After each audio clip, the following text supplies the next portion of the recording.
My husband forbade me from entering the garage for 15 years. There are only my tools inside. But one night I heard voices behind the wall. My husband was on a business trip.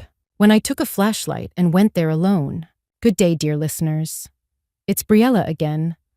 I'm glad you're here with me. Please like this video and listen to my story till the end and let me know which city you're listening from.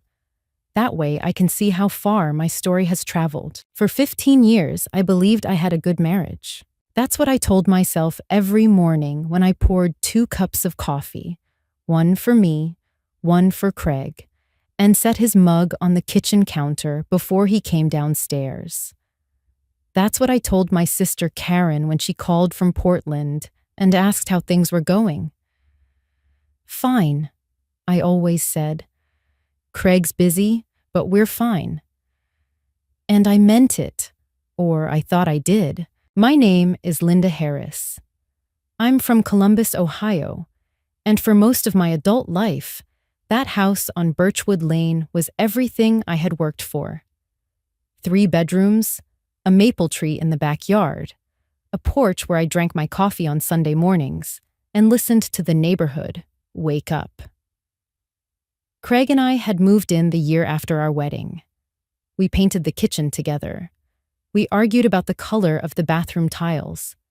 We planted tomatoes that never grew properly, but tried again every spring anyway. Craig was an engineer, reliable, methodical, not particularly romantic, but steady.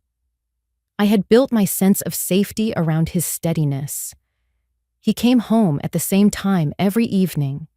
He watched the same football team every Sunday. He had the same Tuesday night work calls he'd been having for as long as I could remember. Routine was his religion, and for a long time, I found comfort in that. The garage had always been his. From the very first year we moved in, Craig had claimed that space with a quiet firmness that left no room for negotiation.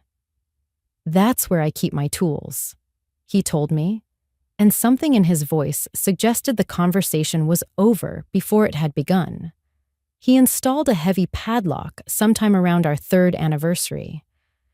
I remember thinking it was odd, but I said nothing.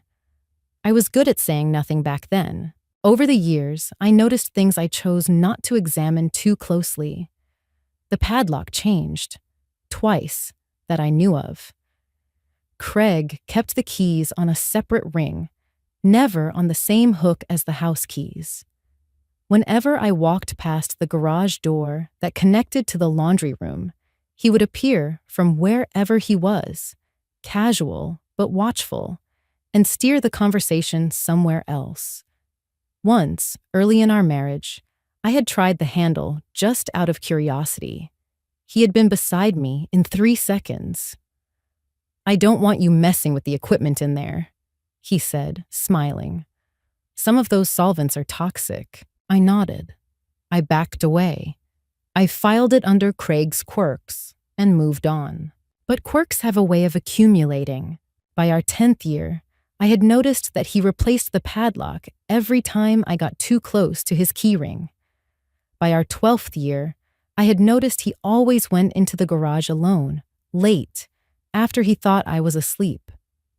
By our 14th year, I had noticed the sounds, not loud sounds, not the sounds of power tools or radio sports, murmuring, low and rhythmic, like a conversation kept deliberately below the threshold of hearing. I told myself it was the TV from next door, old Mr. Patterson's late-night news habit bleeding through the shared wall. I told myself it was the pipes. I told myself a lot of things. And then came the night that changed everything. It was a Thursday in November. Craig was in Denver for a conference, or so he had told me. I had eaten dinner alone, watched something forgettable on television, and gone to bed early with a headache. I fell asleep quickly. I woke up at 2:14 a.m. I know the exact time because I looked at the clock on my nightstand and registered it with the strange clarity that fear produces. There were voices coming from the garage, not the pipes, not the neighbors. Voices. Two of them, one lower, one higher, speaking in that careful, compressed register people use when they are trying not to be heard. A word here. A pause. A sound that might have been laughter, quickly swallowed. I lay still for a full minute, my heart doing something I had never felt it do before. Not racing, but sinking, like a stone dropping slowly through cold water. Then I got up. I put on my robe. I took the small flashlight I kept in my nightstand drawer. I had kept it there for years, for power outages, for the practical emergencies of ordinary life. I had never imagined this particular use for it. I walked down the hallway, past the kitchen, through the laundry room. I stood in front of the garage door and put my hand flat on it. The voices stopped, a silence so complete it was its own kind of answer. I stood there with my hand on that door for a long time. And then I walked back to bed, lay down in the dark, and stared at the ceiling until morning. I didn't sleep. I did something else instead. I started thinking. By the time the gray November light began to come through the curtains, I had not moved. I lay in the same position, on my back, hands folded over my stomach. The way you lie when you're practicing for something you don't want to think about. The furnace clicked on and off. A car passed on Birchwood Lane. Somewhere outside, a dog barked twice and went quiet. I kept asking myself the same question. What exactly did I hear? Two voices, one lower, one higher. Inside my husband's locked garage at 2 a.m, while Craig was supposedly in Denver at a 3-day engineering conference. I had dropped him at the airport myself on Tuesday morning. I had watched him walk through the sliding doors with his rolling carry-on and his laptop bag and that particular set to his shoulders that meant he was already thinking about something else. I had driven home and made soup for dinner and watched television and not thought about it at all. What exactly did I hear? I started doing what frightened people do. I started bargaining with logic. Teenagers, maybe. Neighborhood kids who had somehow gotten into the garage as a dare or a hideout. A prank. An innocent explanation that required no reckoning, no upheaval, no destruction of the life I had built. Because that was the thing I kept circling back to as the morning light grew stronger. The life I had built. 15 years. I had given that marriage 15 years of my life. I had turned down a job offer in Seattle when we were newlyweds, because Craig's firm was in Columbus and we had just signed the mortgage. I had gone back to part-time work as a school librarian after we decided, in our 5th year, to keep trying for children who never came. And I had stayed part-time even afterward, quietly absorbing the smaller salary, the smaller identity, the sense that I was always waiting for something to begin. I had cooked dinners for Craig's colleagues. I had attended his firm's Christmas parties and smiled at people whose names I never quite remembered. I had been, in the careful language of a woman who doesn't want to sound bitter, supportive, and what had I received in return? A padlocked garage and voices in the night. Don't jump to conclusions, said the sensible part of me. The part that had learned to manage Craig's silences, his evasions, the way he answered questions by asking different ones. You don't know anything yet. But the other part of me, the part that had been keeping quiet for a very long time, knew that I did know something. I just didn't have words for it yet. I got up. I showered. I made coffee. 1 cup, not 2. And I sat at the kitchen table, and I made myself eat toast, even though I wasn't hungry. Then I did something I had not done in years. I opened the notebook I used for grocery lists and household accounts, flipped to a clean page, and began to write. Not feelings, facts, things I had noticed and filed away without meaning to. The padlock changes, the late-night trips to the garage, the way Craig always knew when I was near that door, the times he had come home smelling of something I couldn't identify, not perfume exactly, but something close. The credit card statement from 18 months ago, a charge at a hotel 20 minutes from our house, which Craig had explained as a client dinner that ran late. I didn't want to drive tired. I had accepted that explanation with the ease of a woman who has been trained to accept explanations. I sat there at that kitchen table for a long time. The toast went cold. The coffee went cold. Could it really be 15 years? That was what broke something open inside me. Not the thought of another woman, not yet, but the possibility of 15 years of architecture built on nothing. 15 years of a marriage that existed, for Craig, as a kind of cover story. The fear was real. I want to be honest about that. I was afraid, not of Craig physically, but of what knowing would cost me. The house, the income, the structure of my days, the version of myself that made sense inside this life. When you have shaped yourself around another person for that long, the thought of removing them is not just loss. It is amputation. But I have also always been a practical woman. And practical women, when they finally stop bargaining, tend to move quickly. I needed information before I could do anything else. I needed to know what was in that garage. I needed to know whether Craig had actually been in Denver.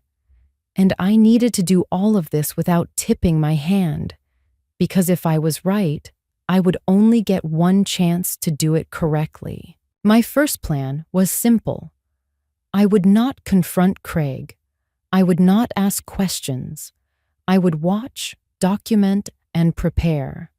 And I would talk to no one, not yet, until I understood exactly what I was dealing with. I closed the notebook. I washed my coffee cup. I put the cold toast in the trash. Craig was due home Friday evening. I had 36 hours. Craig came home Friday at 6:47 p.m. I heard his car in the driveway, and I took one slow breath, and then I went to the kitchen doorway and smiled. That was the first lie I told, not with words, but with my face. I had been practicing it all day. "Hey," he said, dropping his bag by the door. "Something smells good." "Roast chicken," I said. "How was Denver?" He gave me the answer I expected. Efficient, slightly vague, populated with the names of colleagues I had never met and could not verify. I nodded in the right places. I asked a follow-up question about his connecting flight. I poured him a glass of wine. I was, on the surface, exactly the wife he had always had. But underneath that surface, I was a different woman than the one he had left on Tuesday morning. That afternoon, while Craig was still in the air, I had driven to the office of a private investigator named David Reeves. I had found him through the Ohio State Bar's referral page. I was looking specifically for someone who worked in tandem with family law attorneys, someone who understood that the documentation he gathered might eventually be used in court. David Reeves was 52, former law enforcement, with a plain office on the second floor of a building near downtown Columbus. He had a plant on his desk that was nearly dead. I trusted him immediately. I told him everything: the voices, the padlock, the hotel charge, the 15 years of small evasions. I sat in the chair across from him and spoke without crying, which surprised me. David Reeves listened without interrupting, which also surprised me. When I finished, he asked 3 questions. Did Craig have sole access to the garage? Did I have any financial documents in my name alone? Was I safe in the house? I said yes, then no, then yes. He told me what I needed to do first. Open a personal bank account at a different institution and begin moving a small, regular amount into it. Nothing that would trigger notice, just steady and quiet. He also told me to contact a family law attorney before the week was out. I went directly from his office to a branch of a bank I had never used and opened an account with $300 from my personal savings. I sat in the parking lot afterward and felt something I hadn't expected. Not relief, but clarity. The terrible paralysis of the past 36 hours had burned off like morning fog. I had a direction now. The attorney's name was Patricia Mendez. I reached her office the following Monday while Craig was at work. She was sharp, careful, and she asked for a retainer I paid from my new account. She explained Ohio's equitable distribution laws in terms I could understand, and she told me that documentation of the marriage's condition, financial records, evidence of dishonesty, the timeline of events, would matter enormously.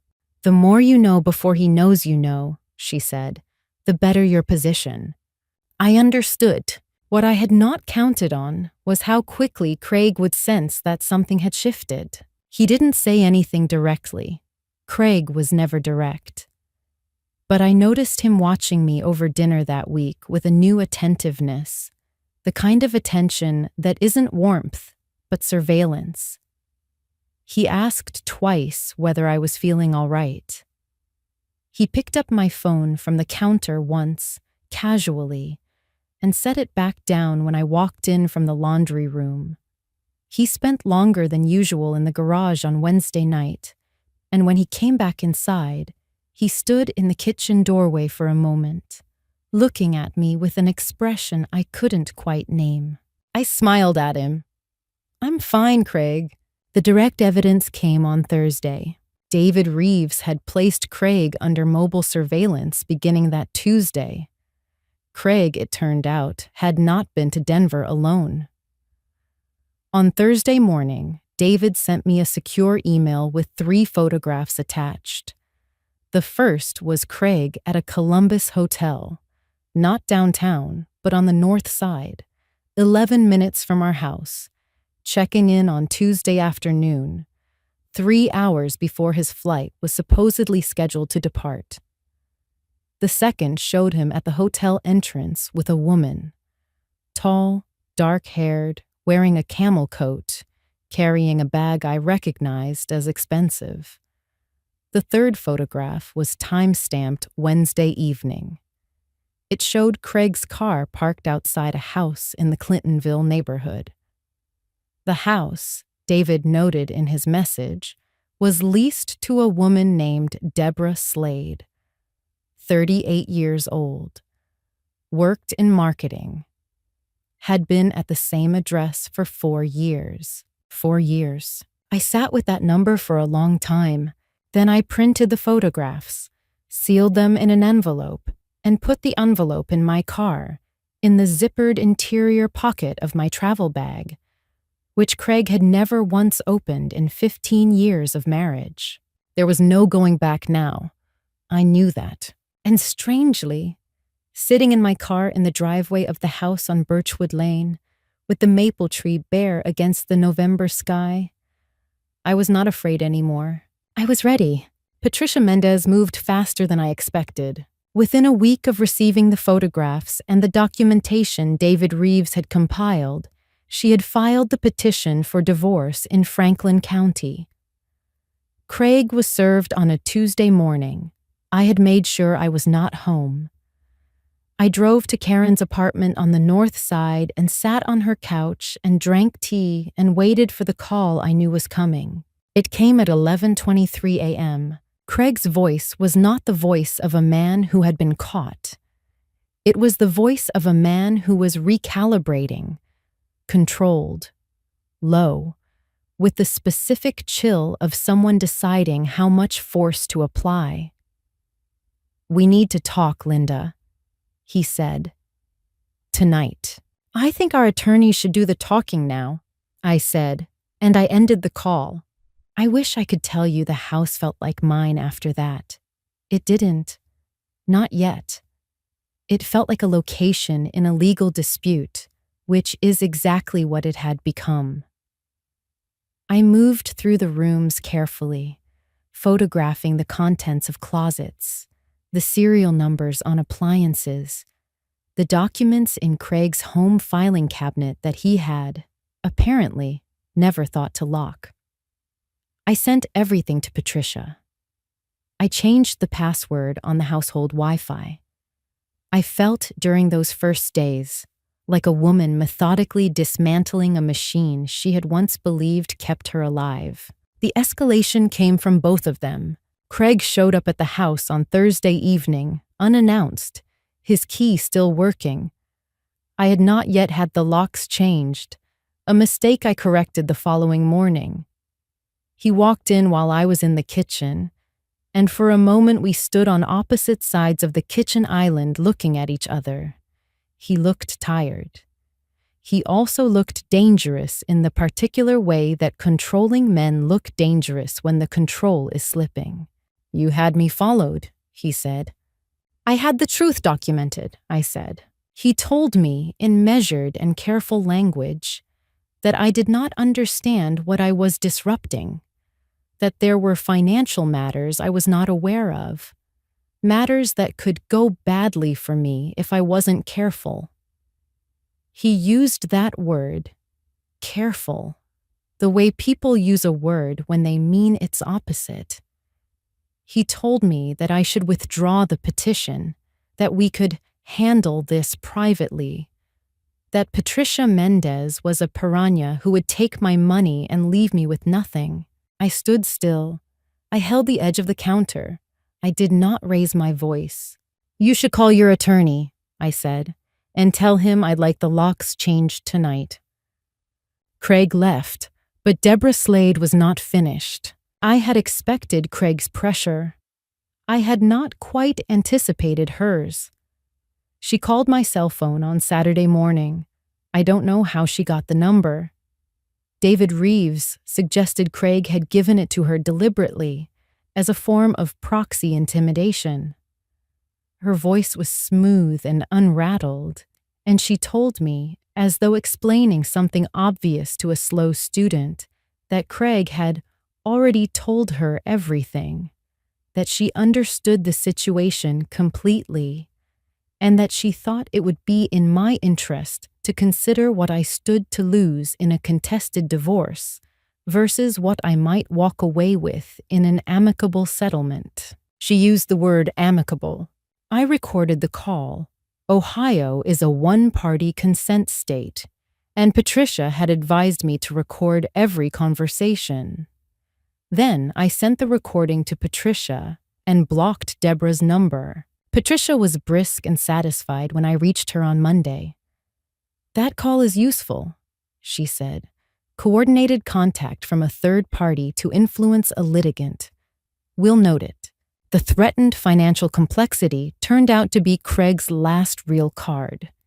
He had suggested in his kitchen speech that there were accounts I didn't know about. But Patricia's forensic accountant found the relevant disclosures within 10 days. And what Craig had implied was labyrinthine turned out to be the fairly standard financial footprint of a man who had been maintaining a parallel life for 4 years on a mid-six-figure engineering salary. The house had equity. There were retirement accounts. There was the matter of the Clintonville property, which Craig was co-leasing with Deborah and paying for, in part, with marital funds. Patricia was very pleased about the Clintonville property.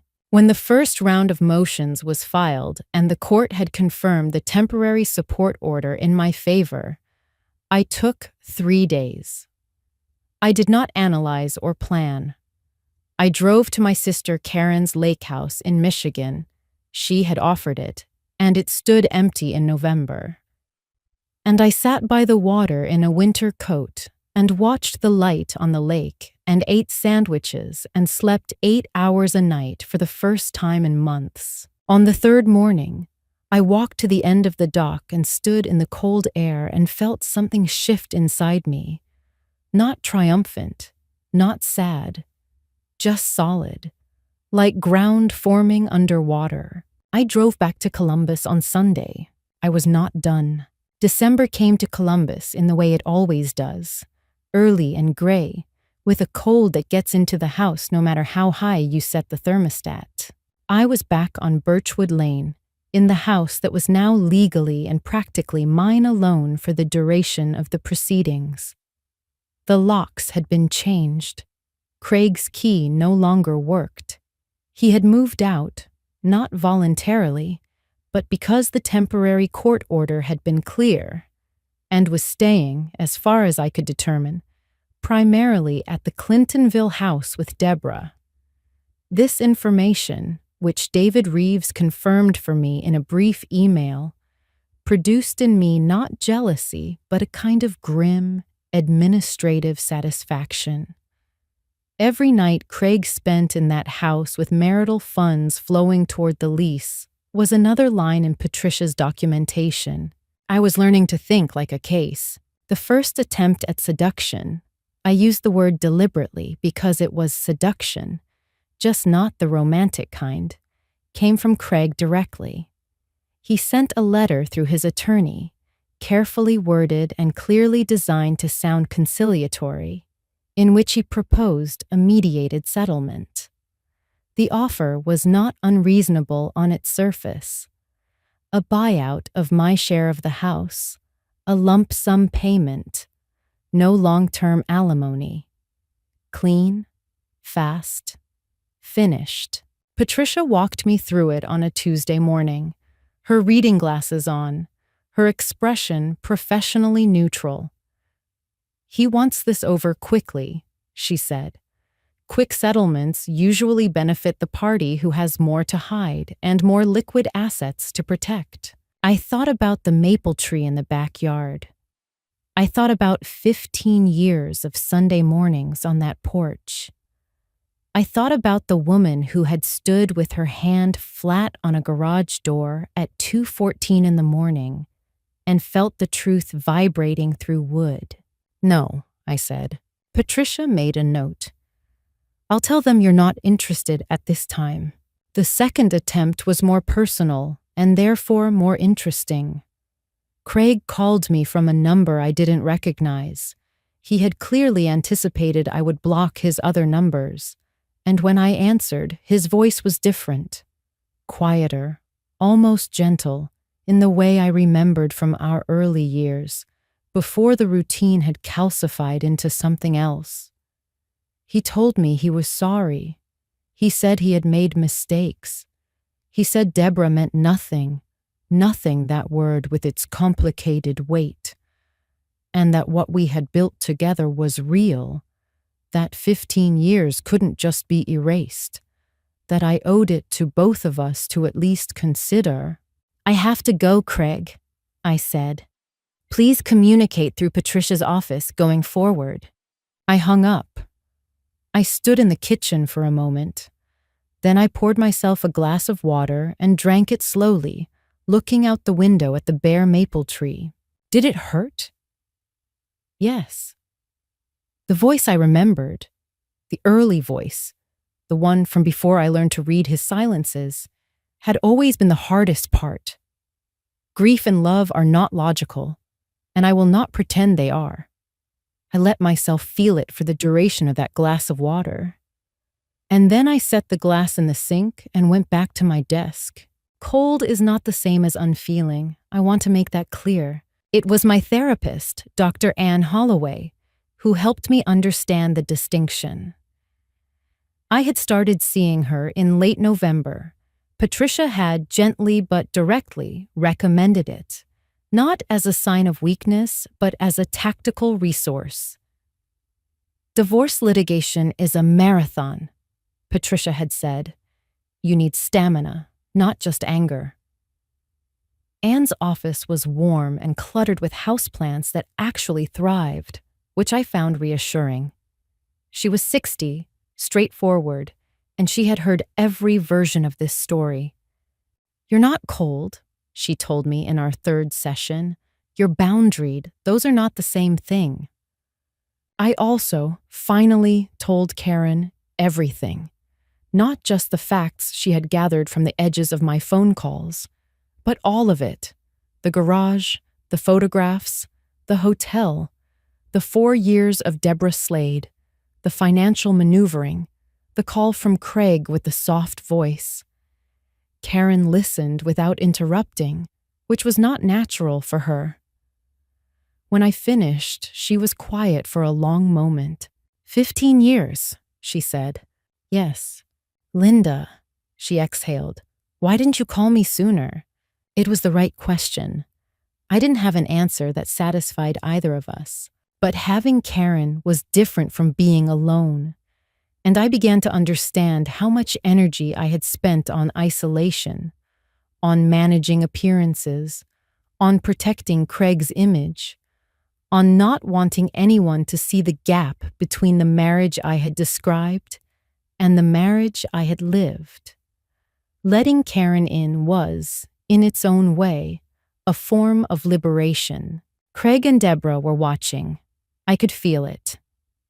David Reeves confirmed that Craig had been making inquiries, through mutual acquaintances, through the neighborhood network that small cities maintain, about my state of mind, my plans, whether I was coping well. The watching made me careful, but it did not make me afraid. Let them watch. What they would see was a woman preparing.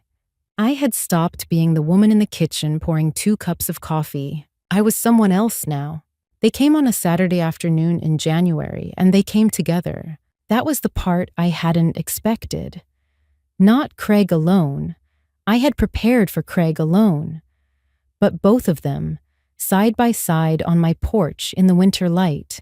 Craig in the gray wool coat I had bought him 4 Christmases ago.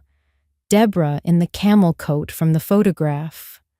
Standing there like a unit, like a presentation. I watched them from the living room window for a moment before I opened the door.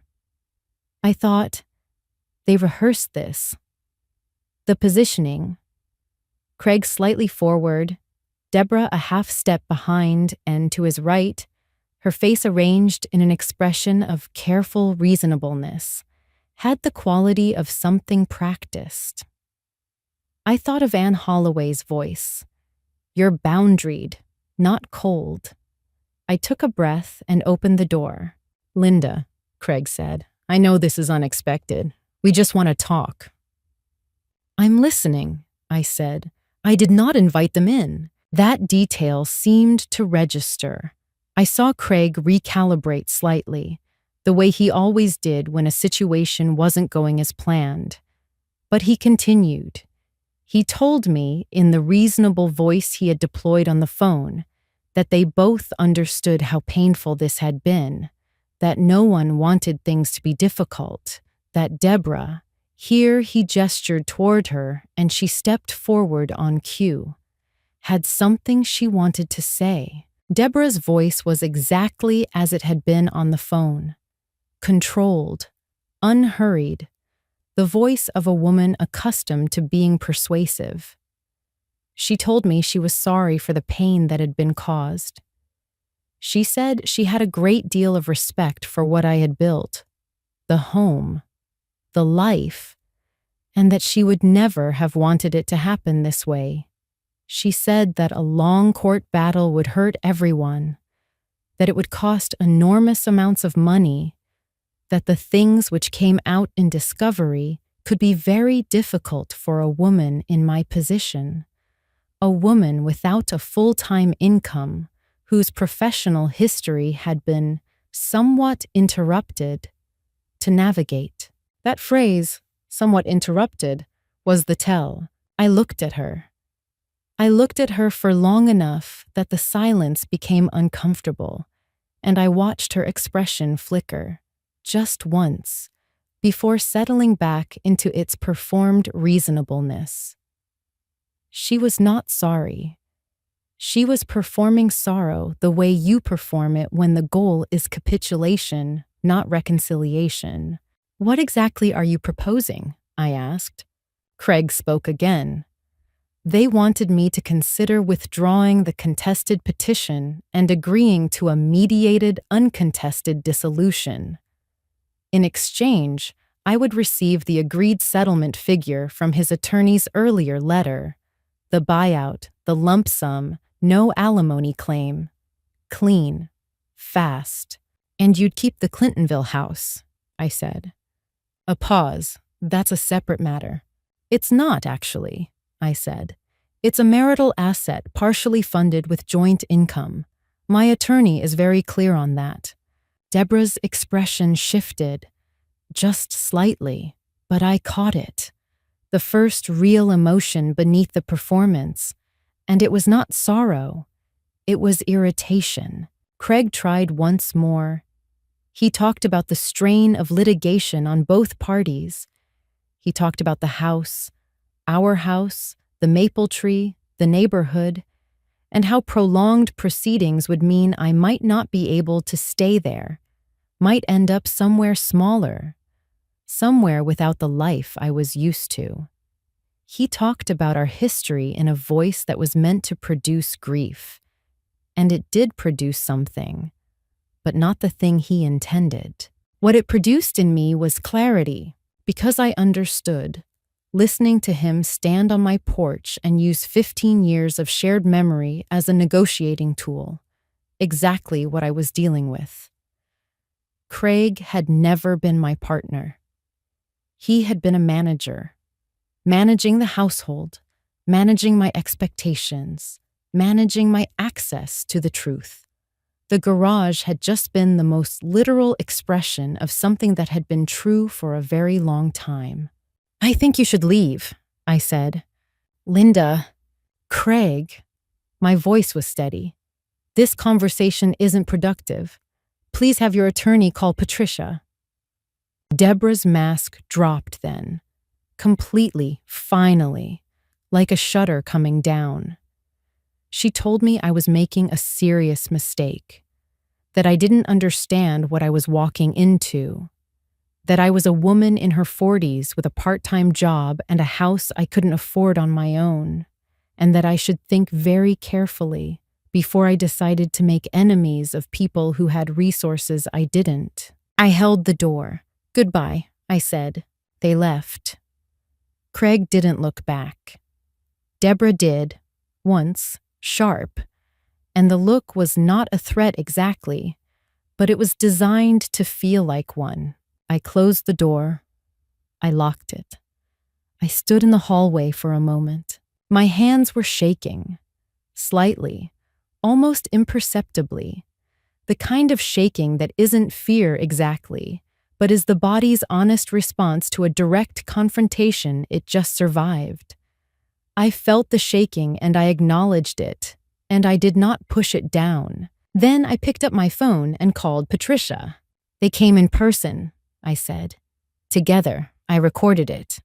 Patricia's silence had a very specific quality. "Send me the recording," she said. The fear was real. But Deborah's words, "You're making a serious mistake," worked on me differently than she had intended. Every time I heard them echo in the following days, they did not produce doubt. They produced determination. Exactly the kind of determination that comes from knowing, with absolute certainty, that you are on the right side of something. I was not going to stop. The deposition was scheduled for a Thursday in late February. Patricia had been building toward it for months, and by the time we sat down in the conference room on the 14th floor of a downtown Columbus law firm, the file she had assembled was substantial. The photographs from David Reeves, the hotel records, the Clintonville lease with Craig's name on it and the date, 4 years ago, 6 months into what Craig had told me was a very demanding project cycle. The phone record showing consistent contact between Craig and Deborah going back further than 4 years, and the financial analysis prepared by Patricia's forensic accountant, which mapped, in detailed and unambiguous columns, the marital funds that had flowed toward the maintenance of Craig's parallel life. I sat across the table from Craig and his attorney, and I did not look away from him once. Craig's attorney, a man named Garrett, who wore expensive ties and spoke with a confidence that seemed calibrated to intimidate, had spent the preceding weeks attempting to reduce the scope of the deposition. Patricia had declined every overture. Garrett had argued that certain financial documents were outside the discovery window. Patricia had disagreed in writing, and the court had sided with her. By the time we were in that room, Garrett knew what was in Patricia's file, and Craig, reading the knowledge in Garrett's face, had begun to understand that the fortress he had believed he was defending was already open. Deborah was not present. This was Craig's deposition. But her presence was everywhere in the documentation. Patricia was methodical. She began with the financial records, walking Craig through each exhibit with the patience of someone who has infinite time and knows the other side does not. Craig answered carefully, with the guarded precision of a man who has been coached. He confirmed his signature on the Clintonville lease. He confirmed the dates. He confirmed the hotel charge from 2 years ago. A business meeting, he said, which Garrett seconded with a phrase about client entertainment. Patricia placed the photograph from that hotel, the one showing Craig and Deborah at the entrance, on the table between them without comment. A silence opened in the room. Craig looked at the photograph and then looked at the middle distance, and something in his face, the composure, the long-practiced steadiness, slipped. It didn't collapse.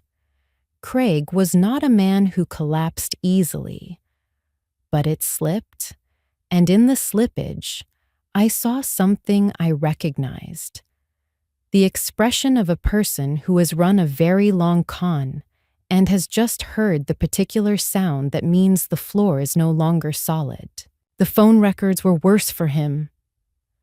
Patricia had obtained 18 months of records showing the frequency and duration of communication between Craig's cell and Deborah's. She walked through them carefully. There were calls on our anniversary. There were calls on Christmas Eve. There was a call on the night I had gone to the hospital for a kidney stone. I had been frightened. I had called Craig from the ER, and he had arrived 40 minutes after I called, which I had accepted because the hospital was across town.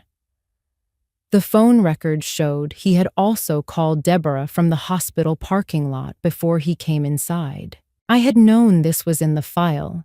Patricia had prepared me. But hearing it spoken aloud in that room, that specific fact, the hospital, the parking lot, produced something that was not composure. It was a clean, cold anger, the kind that doesn't shake your voice. Craig's attorney tried twice to interrupt. Patricia redirected calmly within the procedural framework and continued. Garrett attempted a line of questioning designed to characterize my relationship with David Reeves as a form of entrapment. Patricia had the Ohio case law ready and disposed of it in under 3 minutes. Garrett made a note on his legal pad and did not raise the issue again. The moment Craig lost control, not dramatically, not loudly, but in the specific way that controlled men lose it, which is to say that the control itself became visible as effort, was when Patricia placed the exhibit documenting the Clintonville lease renewal. 6 months ago, Craig had renewed the lease. At the time, we were still formally married, still living together on Birchwood Lane, still attending, in the previous April, Craig's firm's annual dinner where I had stood beside him in a blue dress and smiled at people whose names I never remembered. He had renewed a lease on a house he shared with another woman while eating dinner with me on a Tuesday evening. "Is that your signature?" Patricia asked, pointing to the renewal form. A pause that lasted 1 second too long. "Yes." "And the date of renewal is September 14th of last year?" "Yes." "And on September 12th of that year, you and Mrs. Harris attended your firm's annual client dinner together. Is that correct?" Garrett said, "Objection." But it was a deposition, and objections in depositions are noted and do not stop the questioning. Craig said, "I don't recall the specific date." Patricia placed the firm's event photograph, which she had obtained from the firm's own public website, on the table. Craig and I, side by side, dated September 12th. The room was very quiet. I looked at Craig across the table. He was looking at the photograph. And then he looked at me, and for the first time in the entire proceeding, in the months of motions and counterfilings and carefully managed silences, he looked like a man who had run out of table. Patricia gathered her next exhibit, unruffled, precise. She continued, "I sat with my hands folded in front of me and did not look away. The settlement conference was held in March, and Craig's side requested it. That was the first real measure of victory. Not that they offered, but that they asked. 3 months earlier, Craig had stood on my porch with his hands in his coat pockets and spoken about my interrupted professional history as though it were a vulnerability to exploit. Now his attorney was calling Patricia's office asking for a meeting. Patricia had described the shift to me with professional understatement. Their risk calculus has changed. I sat in Patricia's conference room on a Wednesday morning in early March, and I let the two of them negotiate. That was another thing Patricia had prepared me for, knowing when to speak and when to let the documentation speak for you. The documentation, at this point, was comprehensive enough that silence was power. Garrett presented their opening position. It was better than the letter from November, considerably better, but it still attempted to minimize the marital asset claim against the Clintonville property by characterizing the lease payments as Craig's personal expenditure from his separate income. Patricia had the forensic accountant's analysis, which traced the lease payments to a joint account Craig had reorganized 4 years ago, at almost exactly the time the Clintonville lease began. By quietly reducing the automatic transfer to our joint savings, while increasing his personal accounts allocation. It was the kind of adjustment that would have been invisible to a wife who trusted her husband and didn't read the account statements with forensic attention. I had been that wife. I was not that wife anymore. Patricia laid out the accountant's findings in 2 pages of clean, numbered paragraphs. Garrett conferred with Craig. Craig sat at the end of the table with his arms crossed and his jaw set, and I could see him calculating, not feeling, but calculating, the way he had always approached problems. He was looking for the angle that would cost him least. The problem was that Patricia had closed the angles one by one over 4 months of preparation. The final terms were these. I kept the house on Birchwood Lane, the full equity, without buyout. Craig's name came off the deed. I received a structured settlement covering 15 years of foregone career income. calculated by Patricia's economist based on the salary trajectory of a full-time school librarian with my credentials, which amounted to a figure that made Garrett's expression, when Patricia placed the number on the table, go briefly and satisfyingly blank. I received my full share of the retirement accounts. I received a 7-year alimony arrangement at a monthly amount that reflected the marital standard of living. The Clintonville property lease was treated as a marital debt, reducing Craig's share of the assets accordingly. Craig signed on a Thursday afternoon. He did not look at me when he signed. I did not need him to. Deborah Slade's role in the proceedings had not gone unnoticed.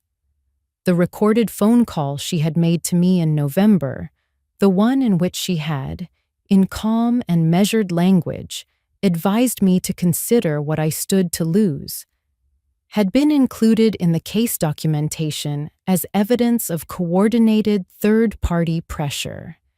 It had not produced legal consequences for Deborah directly, but it had served Patricia's narrative about the nature of the relationship and the deliberateness of the deception. Craig's attorney had attempted, twice, to have the recording excluded. The court had declined both times. When the final order was signed by the judge, Patricia called me from the courthouse steps. Her voice had the contained satisfaction of someone who has won a difficult case on merit and knows it. "It's done," she said. "Full terms as agreed.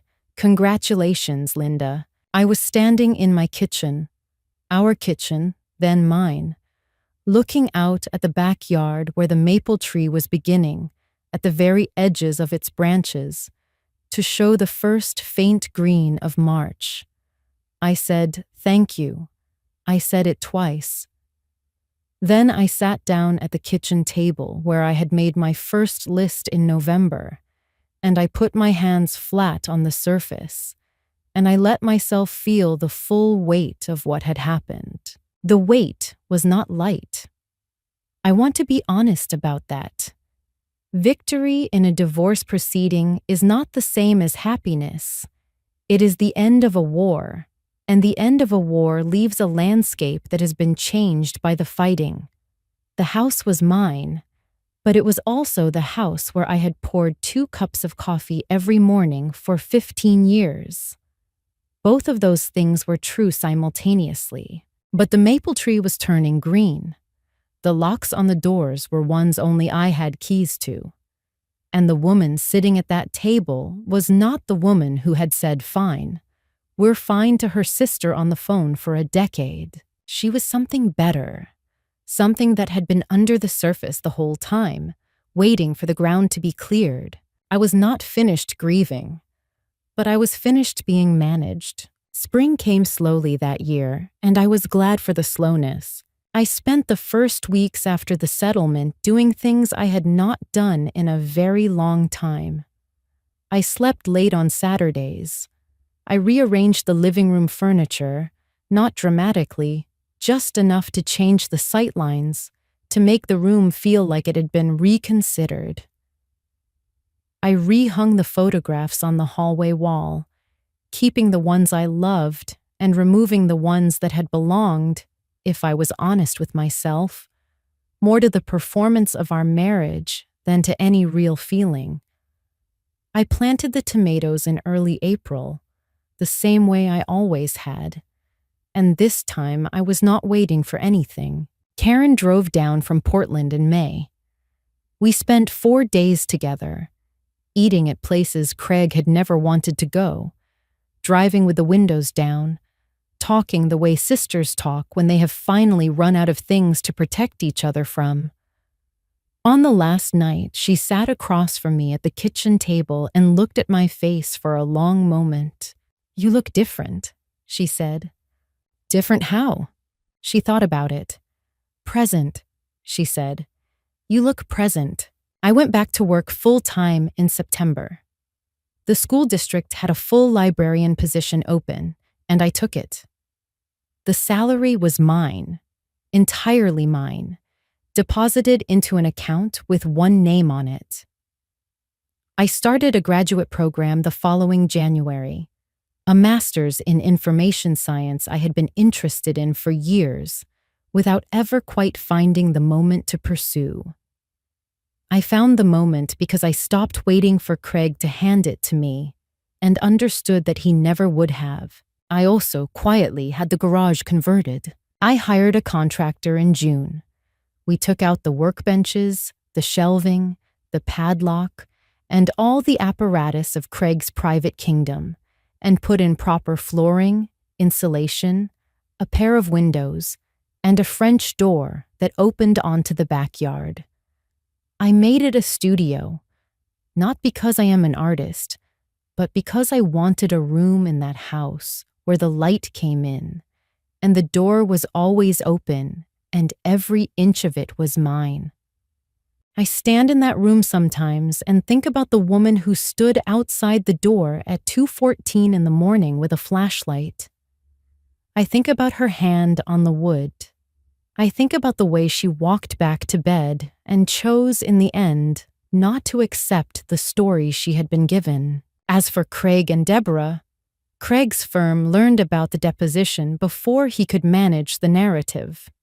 The forensic accountant's findings had included evidence of his use of a corporate expense account in ways that prompted additional inquiry. He was not fired, but moved to a position with less responsibility and reduced compensation. Within a year, he had left the firm voluntarily and taken a position in another city. I don't know which city. I don't need to. The Clintonville house was vacated when the lease came up, and Craig's financial situation changed.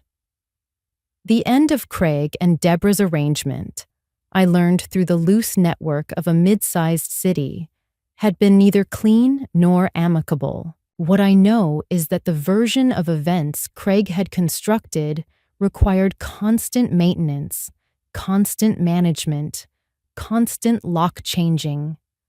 When the maintenance stopped, the structure collapsed. That is what happens with things built on control rather than truth. I had a date in the fall of that year, a dinner with a man who was thoughtful and said what he meant. I drove myself home afterward and sat on the porch in the October air and thought, this is what ordinary feels like. Simple. Yours. The maple tree that fall was blazing orange all the way to the lowest branch. I looked. 15 years taught me one thing above all others. Silence is not peace. I had called it peace, the careful silence of a woman who didn't ask questions, who filed things away, who said fine when she meant I don't know. But silence in the wrong marriage is not peace. It is slow erasure. What would you have done? If you had heard those voices, if you had stood with your hand on that door in the dark, would you have walked back to bed? Or would you have finally, after all those years, turned on the light? Thank you for listening.